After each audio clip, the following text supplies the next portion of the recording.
کبوتر بددعا کیوں دیتا ہے؟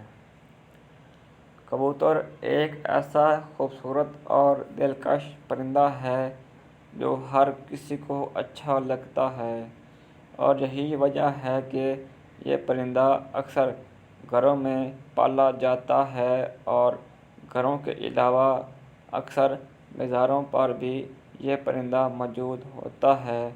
کہتے ہیں کہ کبوتر وہ جانور ہے جس کے لیے حضرت نوح علیہ السلام نے امن و سلامتی کی دعا فرمائی تھی، اور یہی وجہ ہے کہ کبوتر انسانی آبادی سے مانوس ہے اور کوے کو خوف کی بددعا دی جاتی ہے۔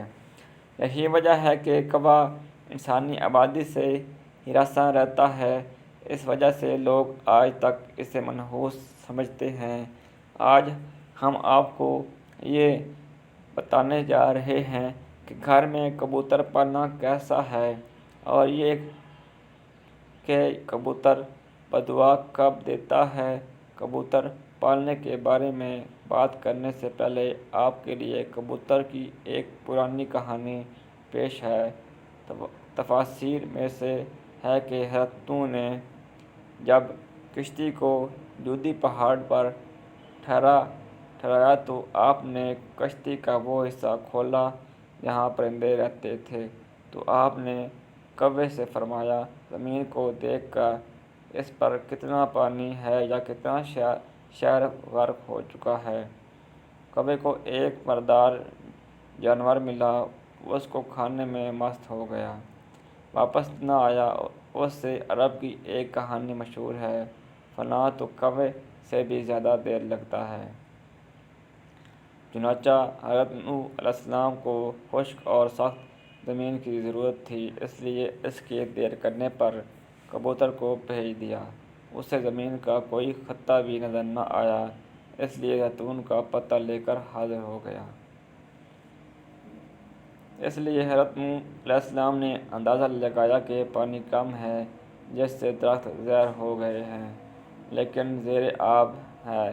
چند دن ٹھہر کر پھر اس کبوتر کو بھیجا تو زمین کی کیچڑ میں اس کے پاؤں پھر گئے۔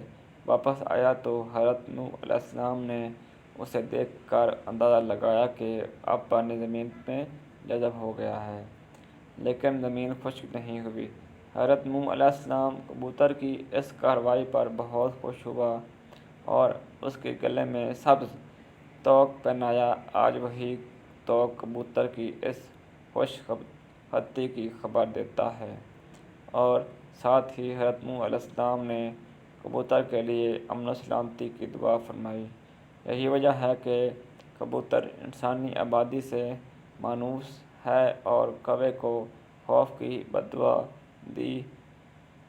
یہی وجہ ہے کہ کوہ انسان آبادی سے ہراساں رہتا ہے۔ ایک ایسے کبوتر نے حضرت نوح علیہ السلام کی بات مانی اور ان کے لیے خبر لانے کا حکم کیا۔ فقہا کے نزدیک گھروں میں شوقیہ پرندے رکھنا اور پالنا جائز و مباح ہے، بشرطیکہ کہ ان کی غذا اور سردی، گرمی اور بارش سے حفاظت کا انتظام کیا جائے، اور جب اہل خانہ کہیں باہر جائیں تو ان کی غذا اور دیکھ بھال کا مناسب نظم کر کے جائیں۔ سیدنا انس رضی اللہ کے چھوٹے بھائی نے ایک پرندہ پال رکھا تھا۔ جب رسول صلی اللہ علیہ وسلم ان کے ہاں تشریف لاتے تو ان سے کہتے کہ اے ابو عمر، پرندے نے کیا کیا؟ یہ حدیث اس بات کی دلیل ہے کہ آپ صلی اللہ علیہ وسلم نے پرندے رکھنے سے منع نہیں فرمایا۔ اگر گھر میں پرندہ پالنا منع ہوتا تو آپ صلی اللہ علیہ وسلم ضرور انس رضی اللہ عنہ کے بھائی کو اس بات سے منع فرماتے۔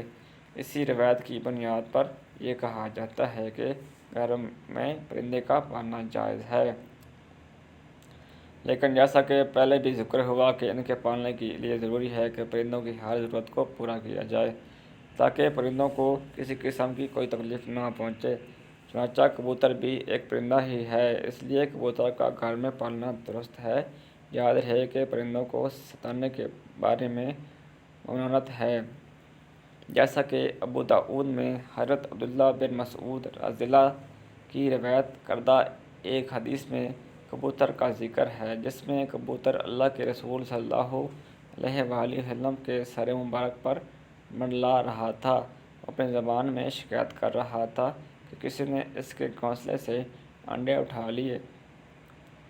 حضور اکرم صلی اللہ علیہ وسلم نے صحابہ میں اعلان کیا اور ایک صحابی رضی اللہ تعالیٰ عنہ نے انڈے اٹھانا قبول کیا تو حکم دیا کہ وہ گھونسلے میں انڈے واپس رکھ دیں۔ تو اس روایت سے معلوم ہوا کہ پرندوں کو ستانا ناجائز ہے، اور پرندوں کو ستانے سے اس لیے روکا گیا کہ پرندوں کو بد دعا لگنے کا احتمال ہے، اور چونکا کبوتر بھی ان پرندوں میں شامل ہے جو کہ انبیاء کا پسندیدہ رہا ہے۔ اس لیے اگر کبوتر کو ستایا جائے گا تو کبوتر بھی بد دعا دے سکتا ہے، لہٰذا کبوتر کو ستانے سے اجتناب کرنا چاہیے۔ کبوتر کے حوالے سے آپ کو بتاتے ہیں کہ اسلامی تعلیمات اس کے بارے میں کیا کہتی ہیں۔ احادیث میں ہے کہ گھریلو کبوتر خدا کو بہت یاد کرتے ہیں، اہل بیت کو دوست رکھتے ہیں، اور صحابہ اور صاحب خانہ کو دعا دیتے ہیں کہ اللہ تمہیں برکت دے۔ کسی شخص نے رسول صلی اللہ علیہ وسلم سے تنہائی کی شکایت کی تو حضرت صلی اللہ علیہ وسلم نے فرمایا کہ ایک جوڑا کبوتر کا پال لے۔ جعفر رضی اللہ عنہ فرماتے ہیں کہ کبوتر پیغمبروں کی پرندوں میں سے ہے، کبوتر گھر میں رکھو، چونکہ حضرت نوح علیہ السلام نے اس کو پسند کیا اور دعا دی ہے کہ کسی پرندے پر اتنا پیار نہیں آتا جتنا کبوتر پر آتا ہے۔ آپ نے فرمایا جس گھر میں کبوتر ہوں اس گھر کے رہنے والے جنوں کی آفتوں سے محفوظ رہیں گے، کیونکہ جنوں کے بچے گھروں میں کھیلتے پھرتے ہیں۔ جس گھر میں کبوتر ہوتے ہیں وہ ان سے مشغول رہتے ہیں اور آدمیوں کی طرف متوجہ نہیں ہوتے۔ اس طرح ایک اور روایت میں آتا ہے کہ کبوتر کا جو پر چڑھتا ہے وہ شیاطین کی نفرت اور بھاگنے کا سبب ہوتا ہے۔ ان روایات سے یہ بات معلوم ہوئی کہ کبوتر کا گھر میں پالنا موجب برکت ہے، اور جیسا کہ آپ صلی اللہ علیہ وآلہ وسلم صحابی کو گھر میں کبوتر پالنے کا بولا ہے، تو اس بات سے معلوم ہوتی ہے کہ کبوتر پالنے میں خیر ہے۔ کبوتر پالنے کے ساتھ منسلک ہے۔ یاد رہے کہ بعض لوگ شوق سے کبوتر پالتے ہیں، ان کا شوق کبوتر پالنے کی حد ہوتا ہے، لیکن بعض لوگ کبوتر بازی کی نیت سے کبوتر پالتے ہیں، اور چونکہ کبوتر بازی میں وقت اور پیسہ کا ضیاع ہے۔ یاد رہے کہ کبوتر پالنا ایک مہنگا اور محنت طلب شوق ہے۔